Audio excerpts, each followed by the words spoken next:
रे ग रे सा आ रे रे आ रे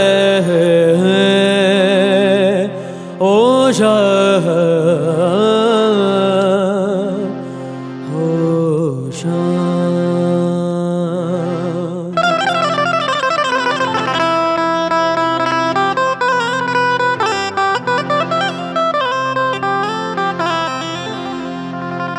सजा दो घर को गुलशन सा, सजा दो घर को गुलशन सा, मेरे सरकार आए हैं। सजा दो घर को गुलशन सा, मेरे सरकार आए हैं। मेरे सरकार आए हैं, मेरे सरकार आए हैं, मेरे सरकार आए हैं, मेरे सरकार आए हैं, मेरे सरकार आए हैं। लगे कुटिया भी दुल्हन सी, लगे कुटिया भी दुल्हन सी, मेरे सरकार आए हैं। सजा दो घर को गुलशन सा, मेरे सरकार आए हैं।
भगवान की है आरती, पापियों को पाप से आरती, पापियों को पाप से तारती, पापियों को पाप से तारती। श्री भागवत भगवान की है आरती हो, पापियों को पाप से तारती, श्री भागवत भगवान से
बोले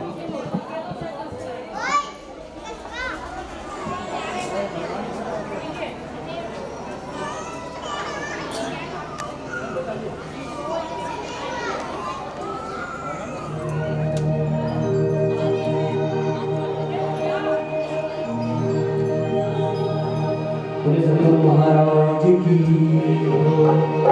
गुरुदेव दया करके मुझको अपना लेना गुरुदेव दया करके मैं बड़ा शरण तेरी मैं बड़ा शरण तेरी चरणों में जगा देना गुरुदेव दया करके मुझको अपना लेना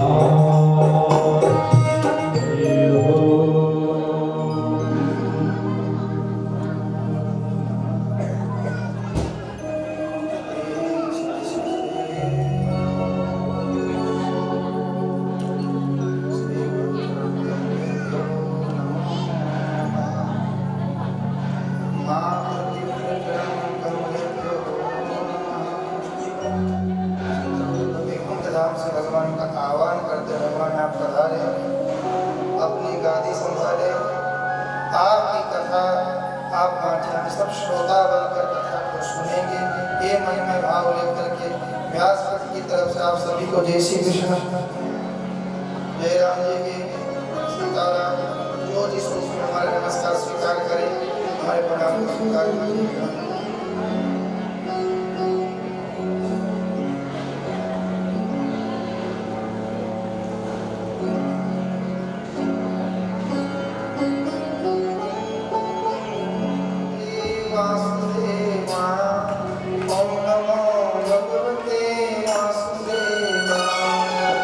नमो भगवते वासुदेवाय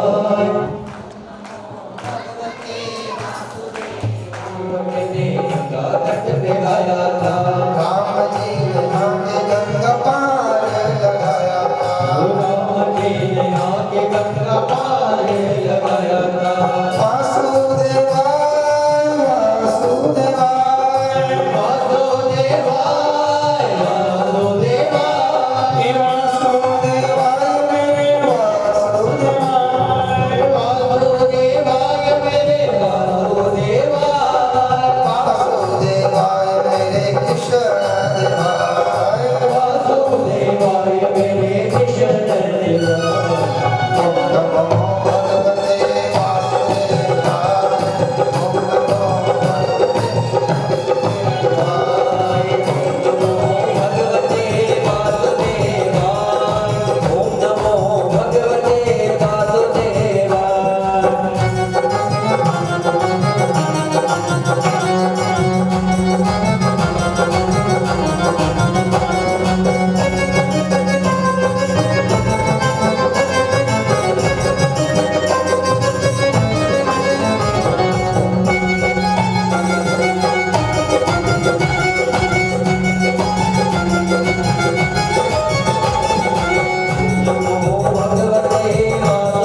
कालभुजानाथ की, मल्लिकार्जुन भगवान की, नर्मदा माई की, श्रीमद् भागवत महापुराण की, गुरुदेव जी महाराज की, राजर्षि परीक्षित जी महाराज की, अष्टम भगवान की, सच्चिदानंद महाराज की, आज के आनंद की, कल के परमानंद की। नमः पार्वती पते हर हर महादेव हर। सबको आनंदित करे, उसी आनंद कंद मकर सच्चिदानंद के श्री चरणों से चतु सोफा में प्रवेश करना, उसका मंथन करना। जितना मंथन होगा इतना तत्व प्रकट होगा। कथा श्रवण करना, सिर्फ श्रवण करना, सुन लेना ठीक नहीं।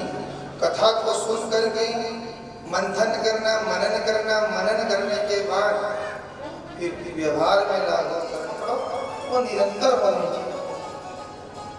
निरंतर करने से एक आभा मंडल बनता है, कवच बनना चालू हो जाता है, रक्षा कवच हो जाता है, अक्षय हो जाता है। आप हमने सुना है कि 24 घंटे में कोई सी भी एक वाणी सत्य होती है, क्योंकि उस समय माँ वाग वीणा पाणी जीवान पर बैठती है, माँ सरस्वती जीवान पर बैठती है, और अपन ने जब कुछ बोला वो जीवान पर बैठ गए, वो सत्य हो जाएगा। सुना है आपने 24 घंटे में एक बार, तो 24 घंटे में ऐसी बात बोलो ही मत जो हमारा अहित करे। ऐसी बात निरंतर चलने दो कि 24 घंटे में कभी न कभी भगवान बैठ जाएगा और बात में समझ हो जाएगी।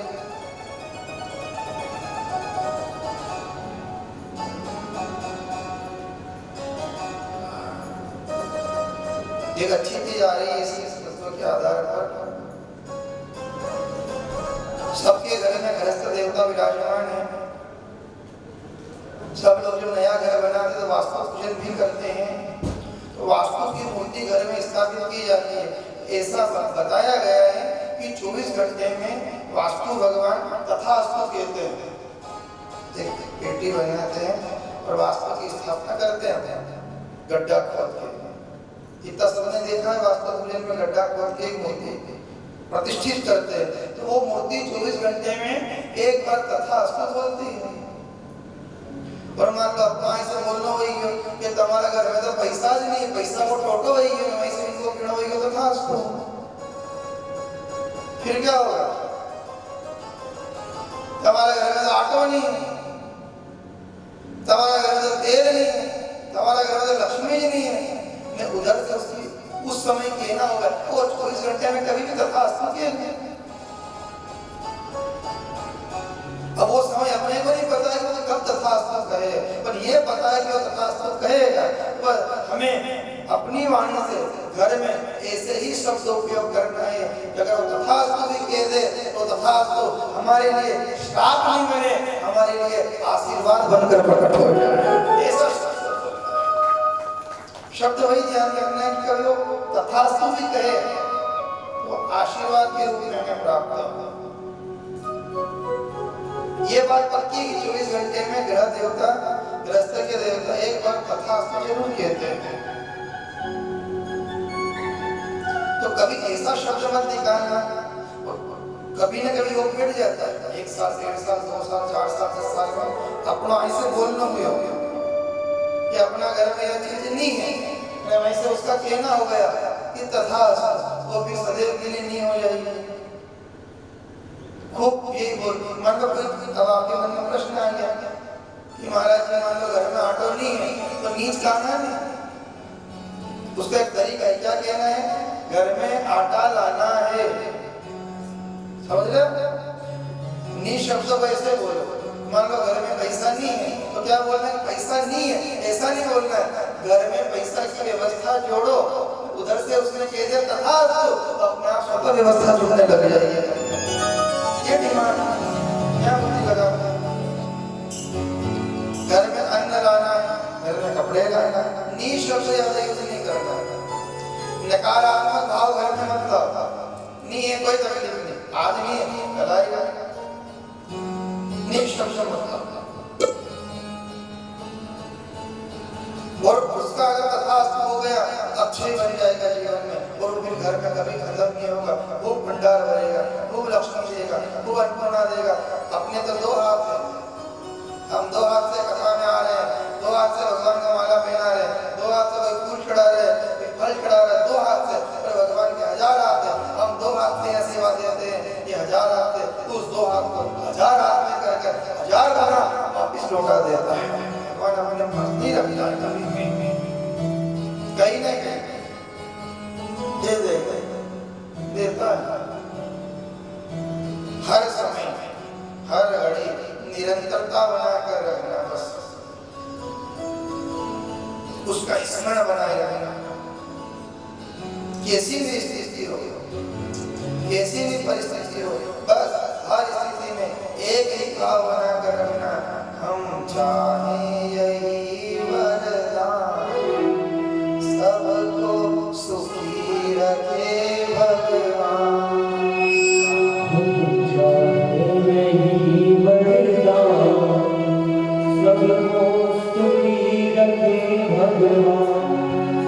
सुख दुख आते हैं कर्मों से, सुख दुख आते हैं कर्मों से, और कर्मों के बंधन जन्मों से, कर्मों के बंधन जन्मों से।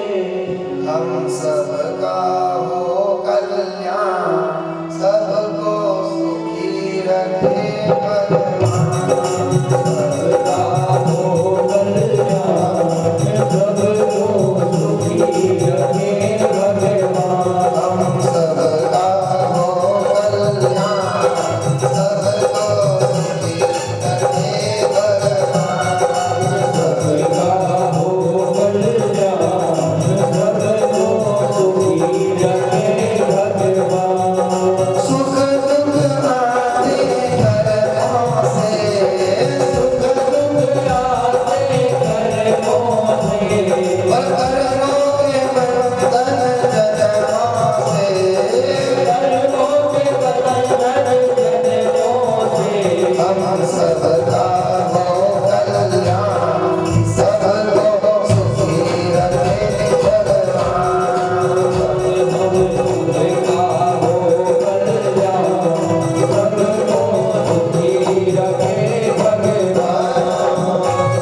सबका हो कल्याण, सबको सुखी रखे भगवान, हम चाहे यही वरदान। सबको सुखी रखे भगवान।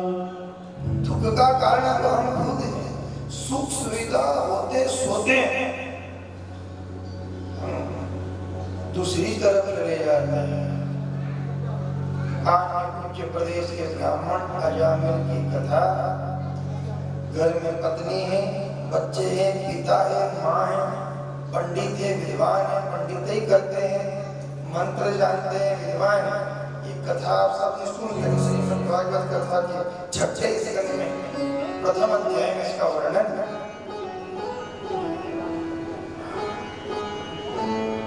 एक दिन पिताजी ने इसे कहा कि बेटा अजामिल, भगवान की पूजा करना है, टोकरी लेकर जा और बगीचे में से फूल लेकर आ जा। ये टोकरी लेने के लिए गए। एक चीज ध्यान रखना,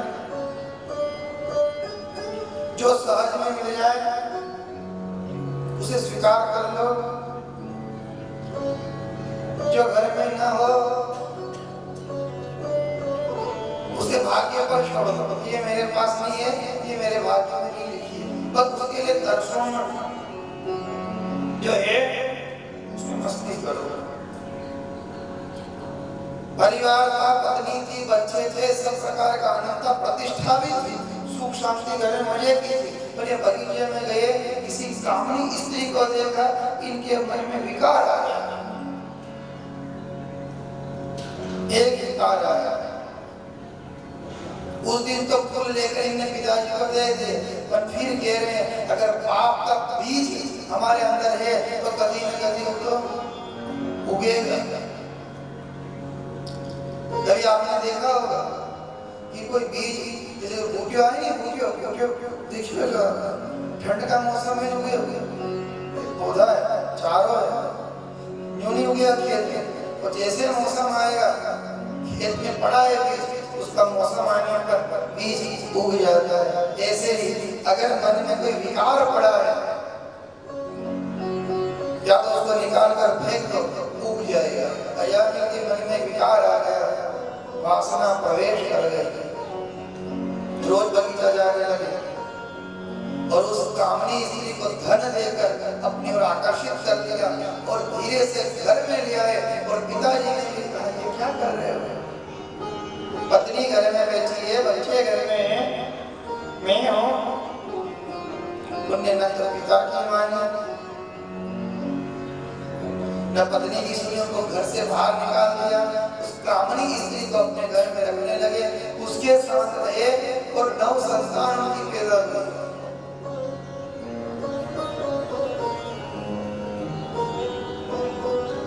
अब एक बार संतों की टोली उनके घर, सबका ध्यान होना चाहिए, एकाग्र हो जाओ।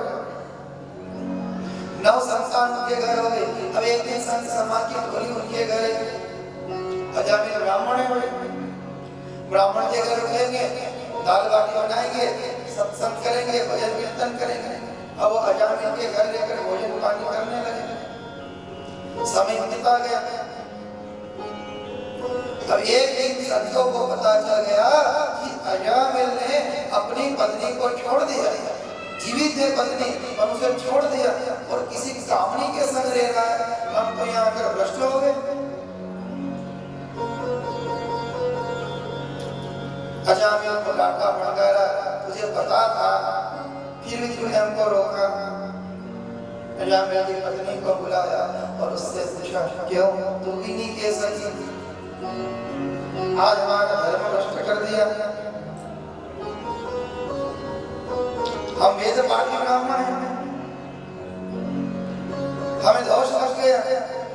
और वो अजामिल की जो कामनी पत्नी थी, वो संतों का सत्संग सुनकर उसके अंदर एक अच्छा विचार आ गया, उसकी बुद्धि सुधर गई और उसने कहा, महात्मा मेरे अंदर दोष है, आप पवित्र हो, आप अपनी वाणी से मुझे पवित्र कर दो, मेरा कैसे भी करके उद्धार कर दो। अब मैं कामनी तो हूँ, वासना में लिप्त हूँ, गटर में पड़ी हूँ, कीचड़ में पड़ी हूँ, घृणा की पात्र हो और अपनी कृपा दृष्टि या कोई मंत्र या कोई ऐसी कृपा ऐसी दया मुझ पर बरसा दो कि मेरा भी कोई उद्धार हो जाए। उन्होंने सोचा ये न तो मंत्र जप पाएगी न पूजा पाठ कर पाएगी। उसने कहा हे देवी हम संत तो अभी जा रहे हैं, 10वें नंबर का बच्चा तेरे गर्भ में जो अजामिल का पल रहा है उस बच्चे का नाम तू नारायण रख देना। संतों के कहने पर जब वो बच्चा जन्मा उस कामनी स्त्री ने उस बच्चे का नाम नारायण रख दिया। ये था संत प्रसाद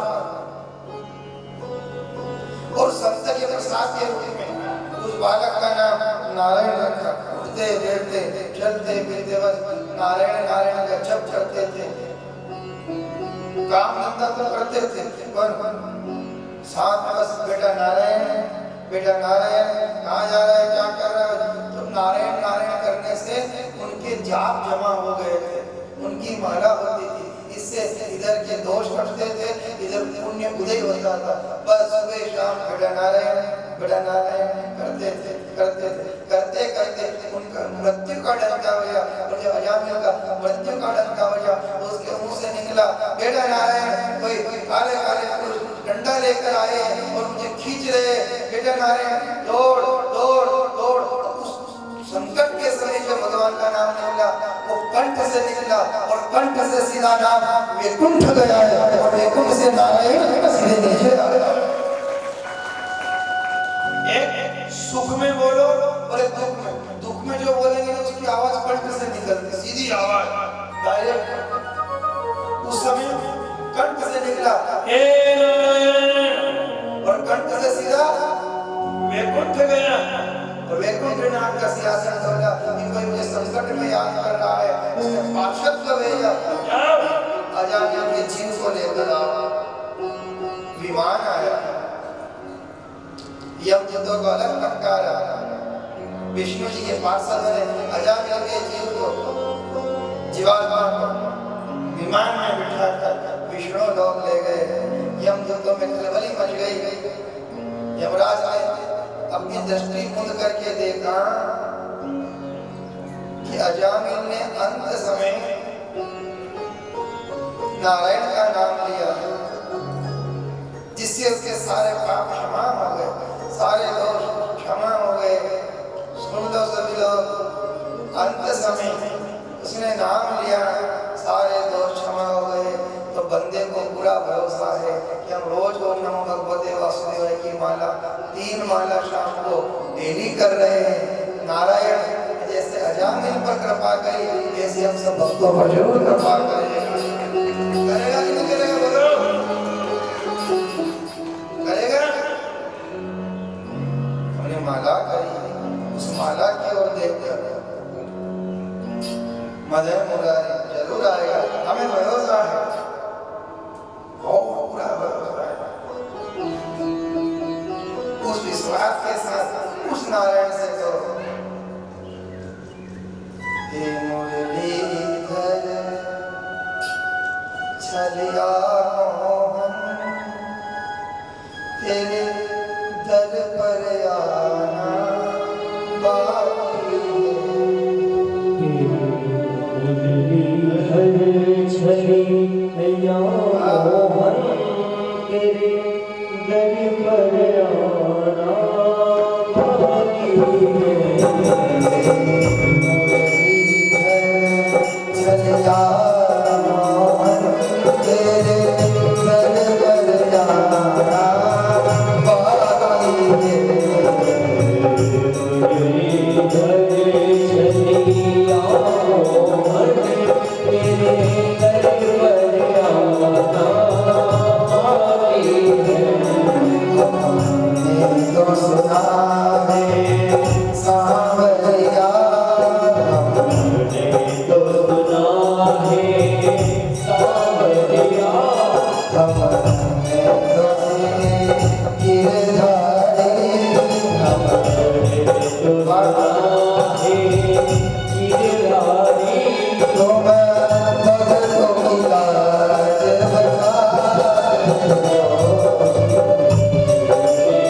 Hare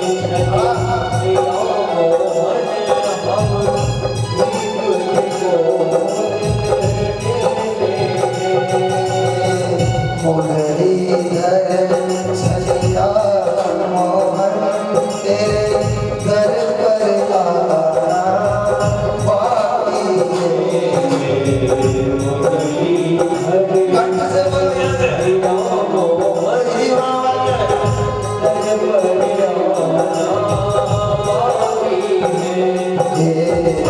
मुरलीधर छलिया मोहन तेरे दर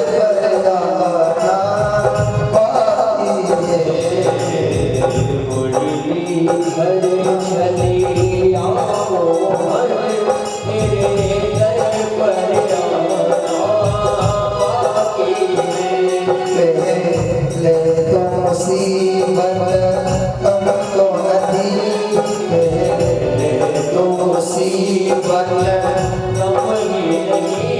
एक और मुसीबत ले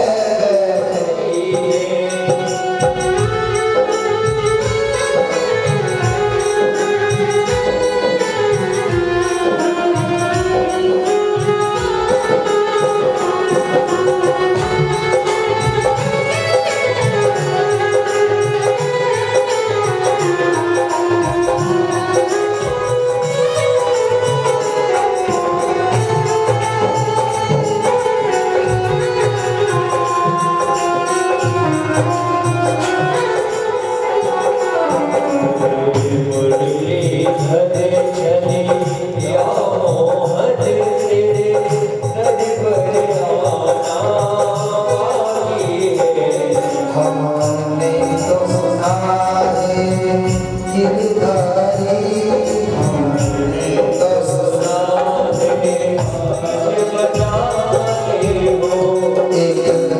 अर्जी मेरी तुम सुन लो प्रभु एक अर्जी मेरी तुम सुन लो प्रभु एक अर्जी मेरी तुम सुन लो प्रभु एक अर्जी तुम सुन लो प्रभु तेरा दर्शन करना बाकी है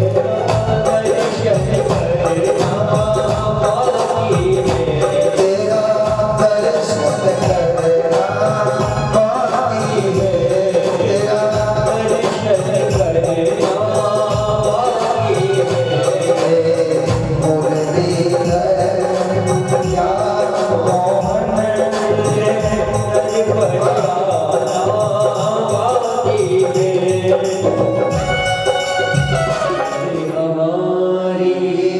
सुन लो प्रभु अभी दर्शन करना बाकी है अभी दर्शन करना बाकी है पहले तो मुसीबत कम तो न थी एक और मुसीबत ले बैठे जब से तुझसे जुड़े हैं पहले तो सतरे फंदा था वो करना जब से तेरी भक्ति में डूबे तब तेरी पूजा पाठ का भी लगता कहीं तू नाराज नहीं हो जाए तुझे भी प्रसन्न करना एक आ गया लोग तब से हे मुरलीधर छलिया मोहन जब से दिल तुमको दे बैठे एक अर्जी हमारी भी सुन लो एक अर्जी हमारी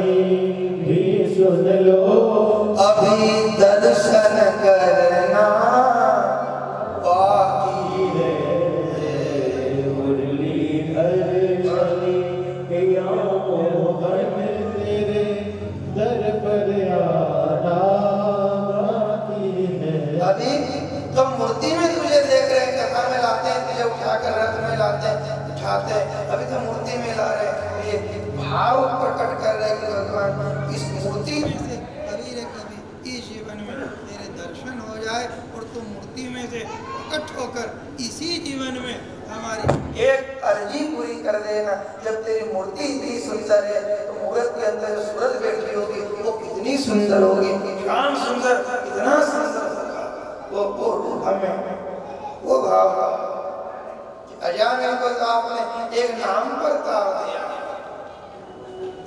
मुरलीधर छलिया मोहन तेरे दरबार आना बाकी है। हमने तो सुना है गिरधारी तुम भक्तों की लाज बचाते हो। हमने तो सुना है गिरधारी तुम भक्तों की लाज बचाते। प्रचार भुजनाथ की द्वारिकाधीश भगवान की। किसी भी स्थिति आ जाए, कोई सी भी परिस्थिति आ जाए, हर स्थिति में आप बस उसी साथ वही कथा की ओर आपको ले जा रहे हैं। पिता राक्षस है, भाई राक्षस है, परिवार पूरा राक्षस है। उन्हीं राक्षस कुल में एक भगवान का भक्त प्रकट होता है। भगवान नरसिंह की कथा में प्रवेश कर रहे हैं तो भगवान नरसिंह भगवान की जोरदार जय बोलो। भक्त प्रहलाद की बोल दो। कीचड़ में भी कमल खिलता है। ऐसा नहीं कि मान लो हम दो ही तरफ से पड़ घूमी जाए, उनका बीच में तुमको की भजन करो, यहाँ भी पीछे यहाँ भी पीछे, अब एकला रही गया तो सब तो पलटी गया, तो एकला घर नहीं करेगा तो एक घर भी पलटी जाए। नहीं, फिर कह रहे हैं चलती चाकी देख कर, चलती चाकी देख कर दिया कबीरा रोए। दिया कबीरा रोए। दो पाटन के बीच में, दो बाटन के बीच में साबत बचा न कोई। साबत बचा न कोई। चाकी चले तो चलने दे, चाकी चले तो चलने दे। तू काहे को रोए। तू काहे को रोए। डटा है ना उस खिल्ले से, डटा रहे उस खिलने से। बाल न बांका हो। बाल न बांका हो। एक भक्त ने कहा कि ये भगवान राम के परम भक्त है, ऐसा वर्णन कथा है। कबीरदास जी राम जी के परम भक्त हैं, राम की पूजा पाठ में तल्लीन नहीं। उन्होंने कहा कि काल चक्र जब चल रहा है, इस काल चक्र में श्री राम श्री कृष्ण घट्टी का उदाहरण दिया उन्होंने कि जो दाना घट्टी में जाएगा वो पिसाएगा, जो बीच में रहेगा वो नहीं पिसाएगा। अब ये जो तो घट्टी में भरे रहेंगे, समझ लो कि पिसाना है। तर्क वितर्क करके पिसाना चाहिए। मंत्रों का गलत अर्थ, वेदों का गलत अर्थ, कथा का रूप ही बदल दिया, रूप मोड़ दिया। नहीं, कथा में ऐसा लिखो, अब सीधा साधा लोग अरे ये पढ़ गया था क्या 33 की जगह 35 कर दिया लोगों ने। था 33 नहीं 35 है। अब ये जो सीधा साधा लोग हो 35 है, आओ आएंगे हो ना आएंगे हो, देखो सत्यता को स्वीकार करो, सत्य को मत छोड़ो। किसी भी स्थिति आ जाए मत छोड़ो, मत छोड़ो। ये वही भक्त प्रहलाद की कथा सबको याद है, उसके माध्यम से हम आपको सनातन की ओर ले जाने की बस कोशिश कर रहे हैं कि कोई कितना भी ताड़ना दे दे, कितना भी प्रलोभन दे दे, कितनी भी लालच दे दे, नहीं, बस एक साधे सब साधे, सब साधे सब साधे, हम एक नारायण को भजते हैं। हिरणाक्ष का वध हुआ, उसके बाद हिरण्यकश्यप को क्रोध आया कि मैं नारायण को मारूंगा। नारायण भगवान को मारने के लिए उसने भक्ति करी। देखो कुछ लोग भगवान से प्रेम करने के लिए तपस्या करते हैं, पर भागवत कथा में ऐसा वर्णन भी आया है, एक ऐसे ही भक्त की कथा है कि भगवान को मारने के लिए भक्ति करी। मंदराचल की गुफा में जाकर उन्होंने 70 वर्ष 1000 साल तक तप किया, अपने शरीर को सुखा दिया, हड्डी निकल आई। ब्रह्मा जी प्रसन्न हो गए, ब्रह्मदेव प्रकट हुए और कहा, हे हिरण्याकश्यप, इतनी तपस्या क्यों? कलयुग केवल नाम आधारा, कलयुग केवल नाम आधारा, सुमर सुमर नर उतरे मुँह पारा, सुमिर सुमिर नर उतरे हो पारा, राम नाम अनमोल खजाना, राम नाम अनमोल खजाना, लूट सके तो लूट रे, लूट सके तो लूट रे, अंत काल बजताएगा जब, कान जाएंगे छूट। सहज में जब राम नाम से प्रसन्न हो जाए तो शरीर को क्यों सुखा रहा है, क्यों कष्ट दे रहा है? उसने कहा, मुझे अमर कर दो। मैं अमरता का वरदान किया था। ब्रह्मा जी ने कहा, जो धरती पर आया है उसकी मृत्यु निश्चित है, अमरता के अलावा कुछ भी मांग ले। अब देखो, उसने भी तप करा है, पर भगवान में बेर लगकर तप किया तो उसके अंदर बेर भावना और बढ़ गई। मुझे कैसे भी कर विष्णु को मारना है, विष्णु से मेरी दुश्मनी है। देखो, भगवान से बैर करने वाले को कहीं जगह नहीं मिली है, भगवान से कभी बैर मत करना। कल रात को हमारी चर्चा हुई थी, या तो यहाँ भजन करके सुधर जा, माला करके सुधर जा, जप करके सुधर जाओ, नहीं तो फिर वहां बोलो कहीं करेगा। या तो जप करके सुधर जाओ, नहीं तो फिर वहां डंडा पड़ेगा जरूर, भजन करो गोविंद मिलेगा जरूर, डंडा पड़ेगा जरूर, भजन करो गोविंद मिलेगा जरूर, गोविंद नहीं मिले